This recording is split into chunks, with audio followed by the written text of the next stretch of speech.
में हमारे बीच में दो जाने माने किसान नेता मौजूद हैं।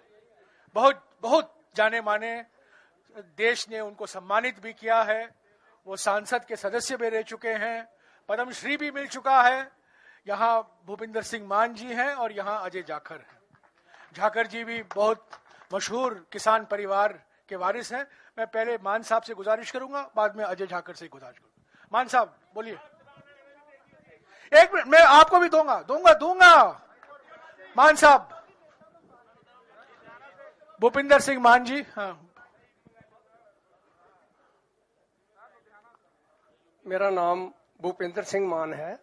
मैं राष्ट्रपति जी ने मुझे किसान के काम करने के लिए, किसान के बीच में काम करने के लिए उस दिशा में मुझे राज्यसभा में नॉमिनेट किया था और मैं राज्यसभा में वही किसान का ही करता रहा हूं और किसान हूं, सिर्फ किसान हूं और किसान के सिवा कुछ नहीं हूं, यही खेती करता हूं। हम भारतीय किसान यूनियन और ऑल इंडिया किसान कोऑर्डिनेशन कमेटी, जो भारत में 17 प्रांतों में अलग-अलग प्रांतों की कोऑर्डिनेशन है, उसमें काम करता हूं और उसके अध्यक्ष के तौर पे आपसे बात कर रहा हूं।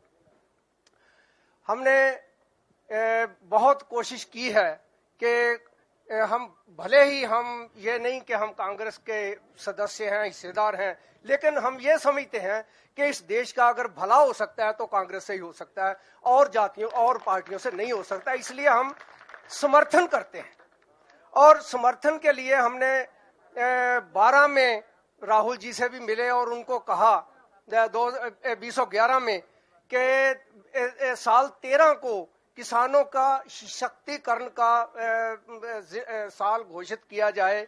उसके बाद हमने एफडीआई जब इन्होंने लाई, उसके लिए भी हमने कहा कि ये बहुत अच्छा किया है, ये किसानों के हित में है। तो ऐसे जहां जहां कुछ होता रहा है हम इनको मिलते रहे और बात करते रहे। अब घोषणा पत्र के संबंध में सवाल खड़ा होता है और मैं बहुत छोटे में, मुझे पता है कि ये है टाइम की, घोषणा पत्र में क्या सुझाव दिया जाए उसके पहले थोड़ी सी एक बैकग्राउंड देनी जरूरी है। वो ये कि एक सवाल के जवाब में ये मुझे, जब मैं पार्लियामेंट में था तो ये कहा गया था उस वक्त के कॉमर्स मिनिस्टर, जो आज के राष्ट्रपति जी हैं, उनके अध्यक्षता में, कि किसानों को सब्सिडीज पॉजिटिव नहीं है, नेगेटिव है। आज ये सारा देश मान रहा है कि किसानों को सब्सिडीज जो है, sum total of the subsidies is negative. ठीक है, कुछ हमें सब्सिडीज पॉजिटिव भी मिलती हैं, लेकिन मोटे तौर पे नेगेटिव सब्सिडीज मिल रही हैं, जिसकी वजह से हमें ये सारा खेती घाटे का धंधा हुआ पड़ा है। इसलिए मैं राहुल जी, ये मुद्दा मुझे पता है आप बहुत बारीकी से इसको समझते हैं और इसको, खेती को देश का स्वाभिमान वाला काम करने वाला बनाने के लिए खेती में जो negative subsidies, sum total of subsidies जो नेगेटिव है, इसको पॉजिटिव करना बहुत जरूरी है। जो इस वक्त जो कहा गया था 86-89 में कि 24,000 करोड़ मनफी है, आज 95-96 में 1,13,000 करोड़ हो गई थी और आज पता नहीं कितनी होगी। इसके संबंध में टास्क फोर्स ऑन एग्रीकल्चर में भी बहुत काम हुआ और बहुत कमेटीज हुई, उन्होंने काम बहुत किया।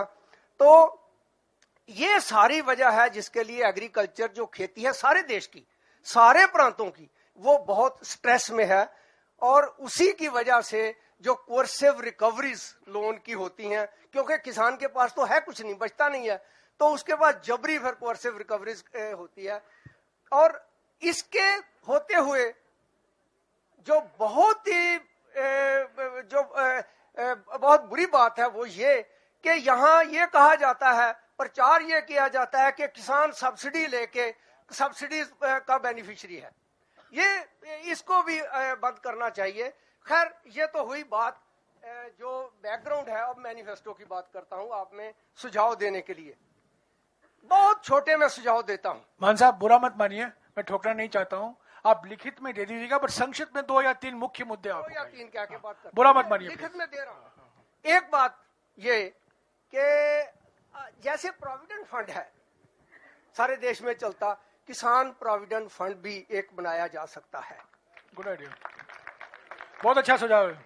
उसमें 5% जो हम किसान अपनी फसल बेचते हैं उसका काट लो, 5% स्टेट उसमें जमा करवा दे और 10% उसमें सेंटर जमा करा दे।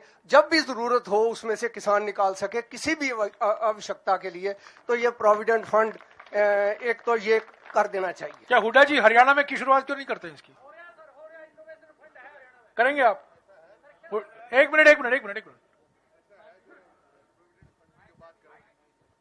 जो प्रोविडेंट फंड की बात कर रहे हैं उसके मिलता जुलता हमने किया, क्योंकि किसान के सबसे ज्यादा दिक्कत होती है खेत में जब जाता है अननेचुरल डेथ हो जाती है उसकी, सांप वाप का। तो अभी हमने एक उसे फैसला किया जनवरी से, जो भी किसान या मजदूर खेत में अननेचुरल डेथ होगी उसकी 5 लाख रुपए हम कंपनसेशन देंगे।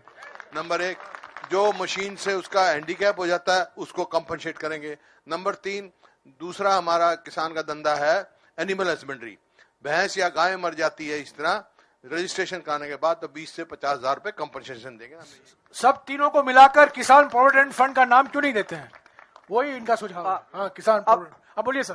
नेक्स्ट बड़ा छोटा मैं ये कह रहा हूँ राहुल जी, एक कहावत है, ना हिंग लगे ना फटकड़ी। मैं आपसे कुछ नहीं कहता कि आप हमें दो कुछ, लेकिन ये मैं कहता हूं कि आप 3 साल के लिए, इस वक्त थोड़े ये समय है, 3 साल के लिए हमने सभी में देखा है कि हमारा ऋण माफ कर दो, हमें कर्ज मुक्ति दे दो, हमारा कर्ज हम दे नहीं पा रहे। हमने किसान कोऑर्डिनेशन की तरफ से क्योंकि एक पार्टी को हम सुझाव दे रहे हैं और मैनिफेस्टो में दे रहे हैं, बहुत गंभीरता से दे रहे हैं, वो ये कि आप 3 साल के लिए आप दे दो कंप्लीट मॉरेटोरियम ऑन लोन्स। 3 साल के बाद 17 आ जाएगा। 17 में आप 1 लाख वाले जो किसान हैं उनको तो कहो पे आपको तो हम ऋण मुक्त करते हैं, कोई दिक्कत कोई ज्यादा नहीं होगा। 5 लाख वाले जो किसान हैं उनको कम इंटरेस्ट पे लोन देने का, और जो 5 लाख से ऊपर 10 लाख वाले हैं उनको थोड़ा और वो हमने लिख के दिया है। और जो ये सारा बचा है लोन, समय की कमी है, इसको मुझे आपके भाषण पर मॉरेटोरियम लगाना होगा।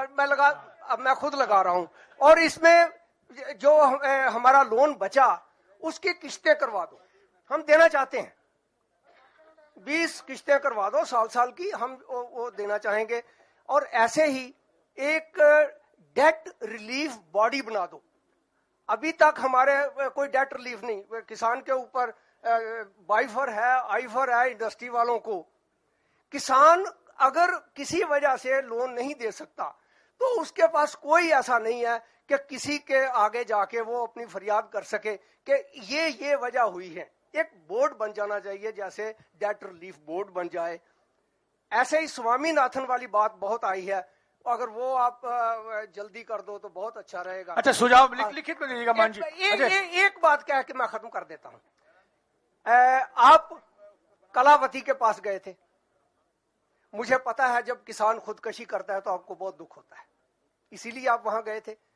2.5 लाख के आसपास पिछले 10 साल में किसानों ने खुदकशी किया, तो उसके लिए कुछ ना कुछ एक फंड वो खड़ा होना चाहिए जो इस तरह का है उसको। धन्यवाद मान जी, धन्यवाद। एक बिल्कुल अभी तो बैन लगाना होगा, इसेंशियल कमोडिटीज एक्ट, उसको 9th शेड्यूल में डाला हुआ है राहुल जी। 9th शेड्यूल का मतलब ये है कि हम अगर किसी वजह से 9th शेड्यूल होने की वजह से अगर हम किसी कोर्ट में अपने हक के लिए जाना चाहते हैं तो कोर्ट कहती है नहीं भी नहीं, इसके लिए तो हम सुन नहीं सकते, हमें डिबार किया हुआ है, काइंडली उसको इसेंशियल कमोडिटीज एक्ट को 9th शेड्यूल से निकाल दो। थैंक यू, और 2-3-4 लिखित में दीजिएगा और आगे जाकर।